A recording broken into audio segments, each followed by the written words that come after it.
Hola, bienvenidos. Esto es COVID-19 la semana en América. Este es el espacio de France 24 en el que hacemos un recorrido por las noticias más destacadas a lo largo de la semana relacionadas con la pandemia de COVID-19 en nuestro continente. A continuación les presento algunos de los temas que vamos a tratar en esta emisión. Vamos a hablar del considerable aumento de casos que están presentando algunos países como México, Chile y Bolivia. Incluso en este último país, las autoridades ya anunciaron de manera oficial que están en la quinta ola de contagios. Con nuestros corresponsales vamos a ver entonces en detalle cuál es la situación y qué medidas han sido adoptadas para hacer frente a este incremento de casos. En nuestra habitual consulta vamos a conversar con la doctora Aileen Marty. Ella es asesora de salud y seguridad para la OMS. Con ella hablaremos de las dos nuevas variantes que están teniendo presencia en Estados Unidos. También hablaremos del aumento de casos del que somos testigos en varios países de América Latina. Y también hablaremos sobre los desórdenes psiquiátricos que dejan algunas de las secuelas del COVID-19, entre esos y otros temas. También tendremos un reporte desde Estados Unidos para hablar del anuncio de las autoridades de ese país. Ellos anunciaron que van a levantar esa exigencia de una prueba de PCR negativa para poder ingresar al país. También veremos en detalle esa puesta en marcha de un plan de vacunación para las personas menores de 5 años, para los más pequeños, y la baja tasa de vacunación en adultos que está presentando Estados Unidos en los últimos meses. Pues comenzamos y lo hacemos entonces como es habitual con cifras. Veamos entonces cómo está avanzando la pandemia de COVID-19 en nuestro continente. Les presento el número de casos y fallecidos reportados en los últimos 28 días en los siguientes países. Comenzamos en Canadá. Allí en los últimos 28 días han reportado ya más de 79.600 casos, han fallecido más de 1.300 personas en los últimos 28 días. Pasamos a Costa Rica, allí los casos ya superan los 38.700, los fallecidos superan los 81. En Ecuador, ya en Sudamérica, el número de casos supera los 16.400, los fallecidos rondan los 50. Brasil, una cifra bastante alta, superan los 721.700 casos y los fallecidos ya superan los 2.900. Y terminamos en el extremo sur de nuestro continente, en las Islas Malvinas. Allí han reportado 607 casos en los últimos 28 días y 0 personas han fallecido en los últimos 28 días en ese archipiélago. Pasemos ahora a nuestra habitual consulta. En esta oportunidad hemos invitado a la doctora Aileen Marty. Ella es asesora de salud y seguridad para la Organización Mundial de la Salud, la OMS, y es también profesora de la asignatura de enfermedades infecciosas. A ver, doctora, muchas gracias por estar con nosotros y comienzo por preguntarle por esas dos nuevas variantes que se están presentando en Estados Unidos. Ya hay varios casos registrados de COVID-19 de estas variantes en ese país. ¿Qué sabe la comunidad científica y médica sobre ellas? Bueno, vamos a empezar para explicar que como los Estados Unidos es un país muy grande, diferentes cantidades, porcentajes de lo que se está manifestando es de o B.4 o .5 o una combinación de eso, y esas dos son de cuál estamos hablando, porque son las más nuevas que han entrado en los Estados Unidos. Y es esas dos, B.4 y B.5, la primera vez que se vio en el mundo fue en Sudáfrica, donde produció una alta subación de casos, otra ola de casos. Y aquí, por ejemplo, donde estoy ahora, que es en Miami, aquí en Miami estamos en la ola número 6, producida en parte por estas B.4, B.5 y también por la B.2.12.2. Perdón porque hay tantos números y suena como si estoy hablando chino. Sí. Pero así es como es el nombre que tenemos ahora para estos tipos de Omicron que son muy agresivos. Los tres que te he nombrado, todos son más agresivos que todas las otras variantes que hemos visto. Son más contagiosos, cada persona que se infecta produce más virus. Estamos viendo en la clínica la persona que ha tenido COVID 2, 3, 4 veces gracias a este terrible nuevo variante. Sí, doctora. Y han subido los casos en el hospital. Doctora, precisamente por eso le iba a preguntar que si es propicio en este momento que se está disipando alrededor del mundo estas dos variantes que son mucho más contagiosas, era oportuno que volviéramos a la normalidad y regresáramos a esa apertura económica y social. Eliminamos el uso de las mascarillas en la gran mayoría de los países y también se eliminó esas restricciones del distanciamiento social y todas las restricciones que tuvimos a lo largo de los picos más fuertes de la pandemia. ¿Era el momento o no? La verdad es que quitando esas restricciones, especialmente ahora que los Estados Unidos, empezando medianoche el domingo, va a parar de requerir que las personas tengan prueba de negativo con estos viruses, van a haber más personas en los aviones que van a tener COVID, porque está muy alto aquí en los Estados Unidos, especialmente aquí en la Florida está muy alto. Entonces, de cada 4 o 5 personas, uno va a tener COVID. Imagínate, en un avión lleno de personas, va a haber muchas personas echando virus en el aire. O sea, si uno va a viajar, aunque no está mandado que uno tiene que utilizar la mascarilla, una persona inteligente que se quiere cuidar y no quiere enfermarse, va a utilizar la mascarilla. Claro. Doctora, le cambio un poco de tema para hablar de las vacunas. Precisamente las vacunas del coronavirus y de esta especie del COVID-19 aceleró el desarrollo de una vacuna contra el VIH. Pero tal parece que el camino es todavía muy difícil para llegar a una conclusión que esta vacuna puede funcionar. ¿Qué fue lo que nos dio el desarrollo de estas vacunas contra el coronavirus que puede ayudarnos a desarrollar otras vacunas contra otras enfermedades que todavía no tenemos cura? Bueno, hay muchas preguntas dentro de tu pregunta. Vamos a empezar para decir que contra COVID ya existen más de 373 diferentes vacunas en el mundo de diferentes clasificaciones y también Moderna y BioNTech Pfizer ya han producido nuevas formas de las vacunas de ellas que puede más directamente atacar los tipos de Omicron que están circulando y eso va a ayudar mucho. También los VIH, eso es otra cosa que estamos mirando. Hay otras vacunas que los Estados Unidos está mirando ahora para ver si lo va a aprobar y el problema para darte una buena respuesta es que hay tantas diferentes vacunas y tantas variaciones de virus que si no me haces una pregunta específica, no te puedo dar una respuesta específica. Bueno, yo le preguntaba específicamente por el caso del VIH, de una vacuna que está en desarrollo. Ya para el cierre, doctora, para terminar esta consulta, algunas de las secuelas del COVID largo también, que lo hemos analizado en este programa, podría incluir desórdenes psiquiátricos, según un estudio médico de la OSU. ¿Qué se comenta en la comunidad científica y médica sobre este tipo de secuelas y de desórdenes psiquiátricos? ¿Qué tiene que ver el COVID-19 ahí?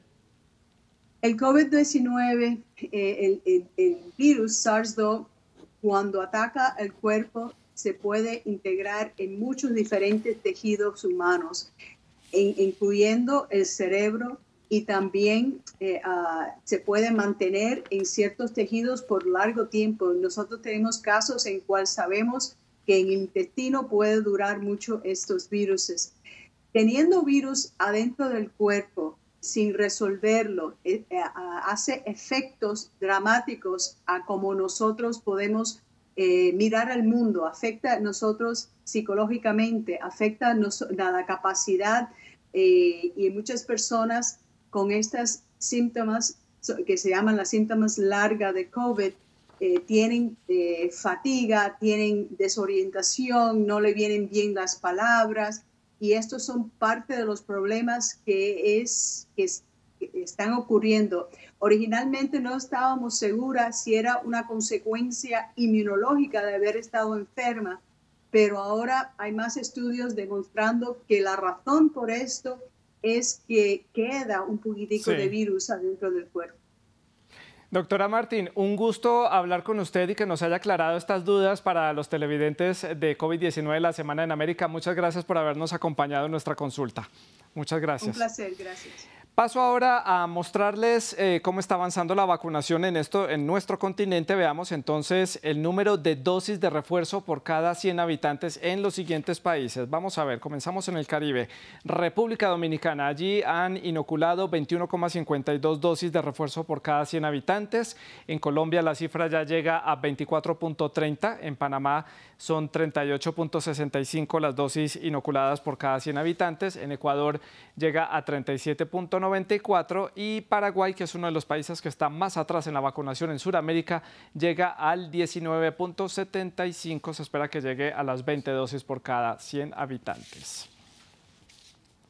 Bueno, pues ya se los decíamos en el avance, en Chile hay un aumento considerable en el número de casos de COVID-19, pero este país tiene también una alta tasa de vacunación. Allí las autoridades están planteándose qué hacer para poder mitigar el impacto a nivel hospitalario y a nivel social de este incremento de casos. Vamos a saludar a Patricia Luna en la ciudad de Santiago, en la capital chilena, para preguntarle, Patricia, por ese drástico aumento de los casos. De nuevo, gracias por acompañarnos en el programa y hablemos de esas cifras. Son las más altas desde marzo del 2021. ¿A qué se debe entonces este aumento, Patricia?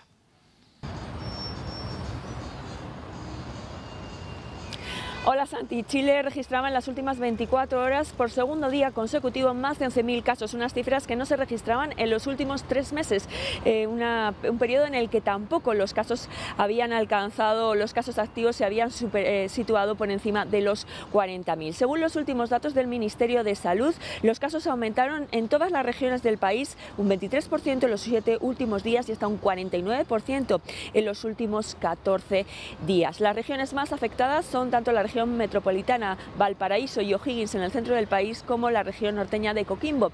También la región del norte de Atacama es la que registra una mayor incidencia de casos por cada 100.000 habitantes. ¿Esto por qué puede suceder? Según los expertos del informe ICOVID, que se realiza de manera conjunta entre la Universidad Católica, la Universidad de Chile, la Universidad de Concepción y el Ministerio de Ciencia y Tecnología y el Ministerio de Salud de Chile, esto se podría deber a una baja en la tasa de vacunación, que aunque ha sido muy alta, se situaba en torno al 81% en el mes de marzo, a mediados de marzo, y estaría ahora mismo en torno a un 59%. Habría descendido un 22% en los últimos 3 meses, lo que explicaría también este aumento significativo de casos. ¿Por qué? Porque sabemos que la efectividad de la vacuna desciende cada 6 meses.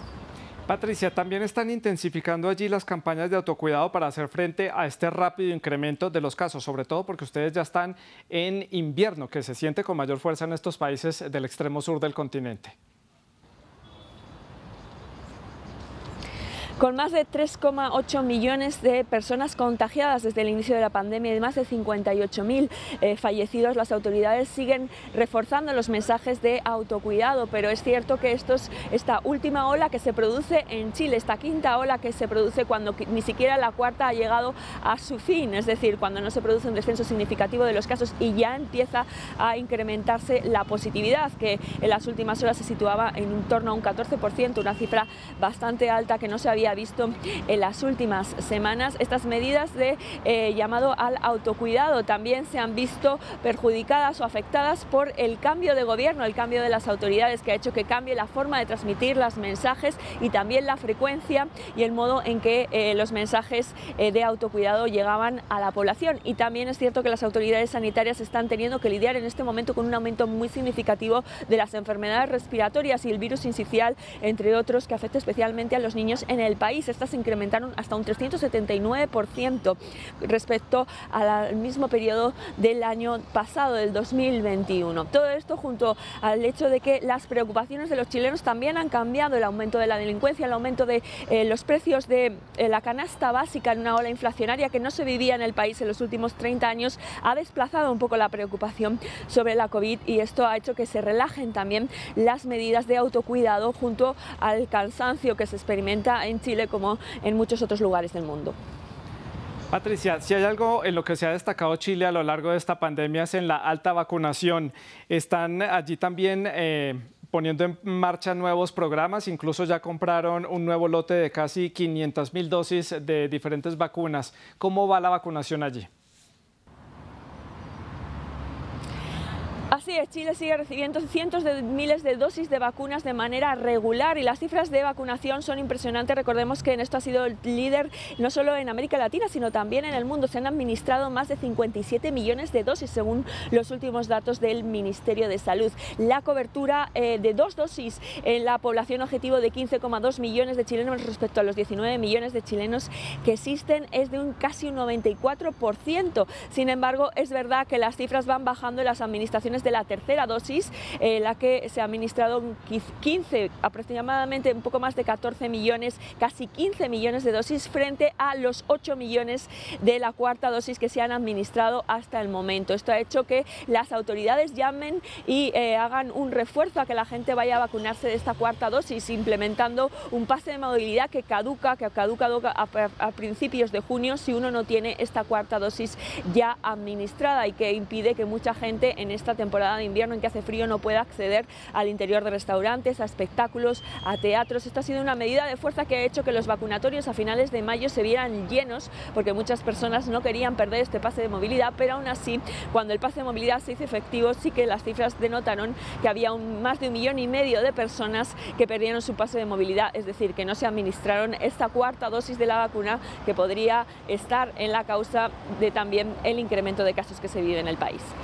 Patricia, muchas gracias por este completísimo reporte desde la ciudad de Santiago, la capital chilena. Nos vamos ahora hasta el vecino Perú. En este país han detectado ya varios casos de nuevos linajes de COVID-19 y también han tomado medidas para combatir la viruela del mono. Francisco Zacarías desde Lima nos va a contar más. Francisco, gracias por acompañarnos hoy en el programa. Lo estaba mencionando, detectaron ya casos de linajes de BA.4 y BA.5 de Omicron, son 7 peruanos. ¿Qué dicen las autoridades? Porque no descartan allí tampoco un incremento en los casos de COVID-19. Hola Santiago.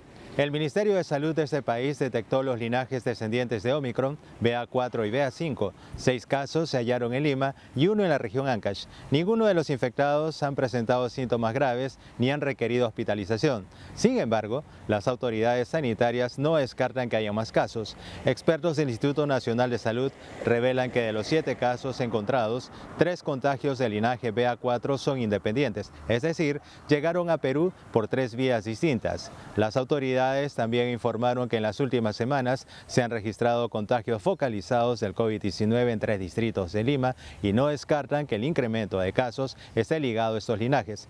Existe preocupación en los especialistas porque de los 116 linajes descendientes de Omicron que existen en el mundo, 36 han sido hallados en Perú y de estos BA4, BA5, así como BA2.12.1 son los que generan temor.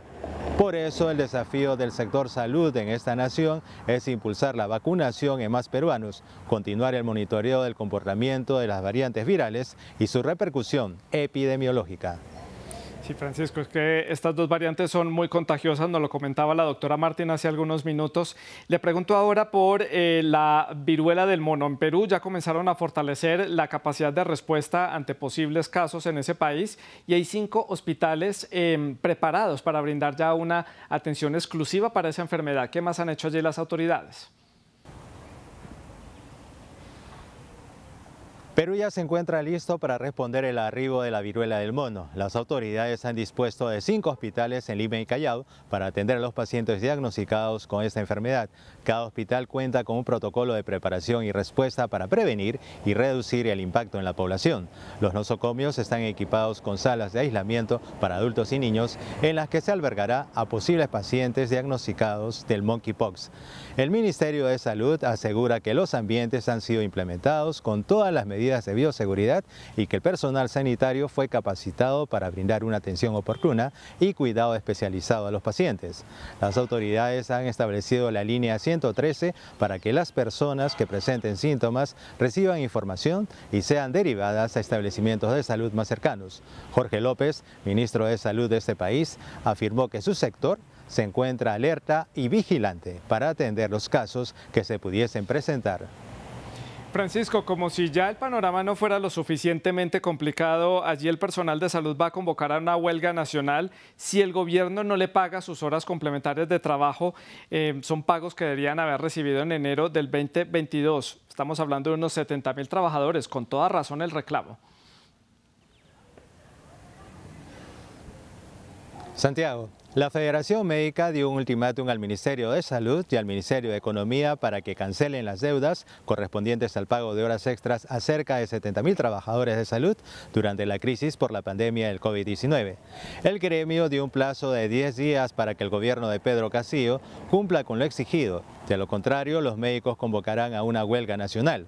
Los galenos revelan que el gobierno peruano emitió 2 decretos de urgencia los años 2021 y 2022 que los autorizaba a trabajar horas complementarias para evitar el déficit de personal en momentos críticos. Ellos cumplieron la labor, pero desde comienzos de este año no han recibido el pago que les corresponde y cuando reclaman les dicen que no hay dinero. La Confederación señaló que el pago no solo compete a médicos, sino también a enfermeras, obstetras y otros profesionales de salud que estuvieron en primera línea combatiendo al SARS-CoV-2. Francisco, gracias por este reporte y veremos cómo se desarrolla esa negociación entre los médicos peruanos y las autoridades de salud. Le veníamos haciendo seguimiento al aumento de casos en Bolivia, pues ya las autoridades decretaron que están oficialmente en la 5ª ola de contagio de COVID-19. Vamos a conversar entonces con Mary Vaca desde la ciudad de La Paz para conocer allí más detalles. Mary, gracias por acompañarnos hoy en COVID-19 la semana en América. Ya oficialmente, lo decía yo, están ya en la 5ª ola, lo anunció el gobierno boliviano. ¿Qué están haciendo para poder hacer frente a esta situación? Así es, el gobierno de Luis Arce ha declarado oficialmente la llegada de la 5ª ola de COVID-19 a Bolivia, luego de 4 semanas de incremento sostenido de los casos positivos de coronavirus. En los últimos días se han registrado más de 400 casos diarios en todo el país. Las ciudades más afectadas son Santa Cruz, Cochabamba y La Paz. Lo paradójico del caso es que en medio de la emergencia sanitaria, los médicos de Bolivia han estado cumpliendo una serie de paros escalonados. Por ejemplo, ya han cumplido un paro de 24 horas, otro de 48 horas y tienen previsto para la próxima semana cumplir una paralización de actividades de 72 horas y no descartan declarar la huelga indefinida. Los médicos están pidiendo al gobierno atención a una serie de demandas, entre ellas el incremento de los ítems en el sector de salud, mayor equipamiento para enfrentar justamente la 5ª ola y el pago de indemnizaciones a las víctimas del sector salud que han perecido durante la pandemia. El gobierno no ha querido dialogar con los dirigentes médicos, pues considera que sus demandas son absolutamente políticas y ha señalado que ellos están fracasando en su demanda y también en su medida de presión. Bueno, discrepancias entre médicos y autoridades tal cual como pasa en el vecino Perú también. Mary, llama mucho la atención que allí en Bolivia están reforzando la oxinoterapia para poder enfrentar precisamente esa 5ª ola de COVID-19. ¿En qué consiste este plan? Sí, el ministro de Salud, Jason Ausa, ha iniciado la entrega de equipamiento a diferentes centros de salud del país. En ese marco ha dejado en la ciudad de La Paz un total de 60 equipos de oxigenoterapia, de un total de 400 que se van a repartir en todo el país. Explicó que estos equipos van a permitir mejorar la oxigenación de los pacientes de COVID-19 para evitar que lleguen a las unidades de terapia intensiva. Por otro lado, la autoridad ha pedido a los bolivianos aunar esfuerzos para enfrentar esta crisis sanitaria y evitar la confrontación, en clara alusión a los médicos que mantienen estas medidas de presión. Mary, 5ª ola de contagio y uno de los mejores mecanismos hasta ahora, así lo han demostrado en su efectividad, es la vacunación. ¿Cómo avanza la vacunación entonces en este país? Las autoridades han pedido, prácticamente están implorando a los ciudadanos bolivianos que acudan a los centros de salud a completar sus esquemas de vacunación. Sin embargo, estos centros se han visto vacíos y sin ninguna fila, pero sí con muchas vacunas a la espera de la gente. Según datos oficiales, hasta ahora alrededor del 75% de la población se ha colocado la primera dosis en contra del COVID-19. El 68% ha accedido a la segunda dosis y solo el 13% se ha colocado la tercera dosis contra el coronavirus. Sin embargo, lo que se mantiene con normalidad en Bolivia son las actividades masivas e incluso festivas. Durante estos días, por ejemplo, en la ciudad de La Paz se desarrolla la popular y masiva fiesta del Gran Poder, que saca a los bailarines a las calles, quienes tienen autorización para danzar sin barbijo, pero eso sí, deben presentar su carnet de vacunación. Entre tanto, las actividades escolares se mantienen de manera presencial en todo el país, aunque algunas pocas unidades educativas han suspendido labores porque se han presentado casos de COVID-19. Mary Vaca en La Paz, muchas gracias por este reporte desde Bolivia. Pasamos ahora entonces a Estados Unidos. Recientemente las autoridades de ese país levantaron la exigencia de una PCR negativa para poder entrar a este país. También allí hemos visto un aumento de las subvariantes, ya las estábamos mencionando, son subvariantes que ya representan casi el 13% de los casos y van a habilitar la vacunación para los menores de 5 años. Para hablar sobre este tema saludamos a Anthony Belchi, él está en esta oportunidad desde la ciudad de Los Ángeles, que está allí cubriendo la Cumbre de las Américas, pero saca un tiempito también para colaborarnos aquí en COVID-19 la semana en América y reportarnos estas importantes decisiones y anuncios del gobierno de Estados Unidos. Anthony, gracias por acompañarnos. Dos variantes que van ganando terreno. 13% de los casos detectados en este país son de BA.4 y BA.5. ¿Qué más dicen las autoridades? Hola Santiago, así es, son dos variantes relativamente nuevas de la cepa Omicron del coronavirus, son como apuntaban la BA4 y la BA5 y según datos oficiales están ganando terreno en las últimas semanas en Estados Unidos en un momento en el que el país ha vuelto prácticamente a la total normalidad a pesar de que hay un repunte de la pandemia. Y también cuando la Casa Blanca ya ha anunciado que va a eliminar el requisito de presentar una prueba negativa de coronavirus para entrar al país, pero esas nuevas cepas, según los Centros para el Control de Enfermedades, esas dos variantes son las responsables del alza de infecciones en Sudáfrica durante los meses de abril y mayo. Ya suponen un 13% de los casos detectados en el país norteamericano. Hace solo una semana estas variantes eran responsables de únicamente un 6% de los casos y hace un mes apenas tenían presencia en Estados Unidos, lo que apunta a que su expansión se está produciendo a un ritmo muy alto. Sin embargo, el gobierno de Estados Unidos considera que la pandemia está controlada y es por eso que, como comentaba, ha decidido eliminar esa medida impuesta en enero de 2021 que obligaba a cualquier persona, ya fuera nacional o extranjera, a presentar una prueba negativa. La medida entrará en vigor a partir de este domingo. Bueno, ya lo mencionábamos en programas anteriores que el gremio de las aerolíneas había pedido a la Casa Blanca que por favor eliminara esa restricción para poder permitir un crecimiento más rápido del sector aeronáutico en Estados Unidos. Importante esta semana ese anuncio, Anthony, de las autoridades de comenzar a vacunar a los niños o a menores de edad de 5 años hacia abajo contra el COVID-19 y por eso compró millones de dosis de vacunas. ¿Cómo va a avanzar ese plan? ¿Qué es lo que tienen pensado hacer? Pues sí, ya las autoridades sanitarias de Estados Unidos han recibido millones de pedidos para las vacunas contra el COVID-19 destinadas a niños pequeños antes de la posible autorización federal que está previsto para la semana entrante, según han informado funcionarios de la Casa Blanca. El gobierno ha permitido ya desde la semana pasada que farmacias y otros estados empiecen a formular pedidos y ya hay 5 millones de dosis disponibles. La mitad son de Pfizer y la otra mitad de Moderna. De los 2,5 millones de dosis de Pfizer disponibles, ya se han pedido cerca de 1,5 millones y unas 850.000 de Moderna. Los niños menores de 5 años conforman el último grupo que queda por recibir vacunas aquí en Estados Unidos. Unos 20 millones de niños serían elegibles para recibir la inoculación si el gobierno lo acaba autorizando. Habrá que ver si las vacunas se usan, porque una encuesta reciente indicó que apenas 1 de cada 5 padres iría inmediatamente a vacunar a sus hijos. Aparte de eso, las autoridades están decepcionadas por el bajo número de niños mayores que han ido a ponerse las dosis, a pesar de que las pueden recibir en cualquier punto del país. Menos de un tercio de todos los niños de entre 5 y 12 años se han puesto al menos las 2 dosis. Anthony, también decepciona un poco la tasa de vacunación entre los adultos. Los adultos allí en Estados Unidos siguen sin confiar en la vacunación en los biológicos para hacer frente al COVID-19. ¿Qué se puede hacer?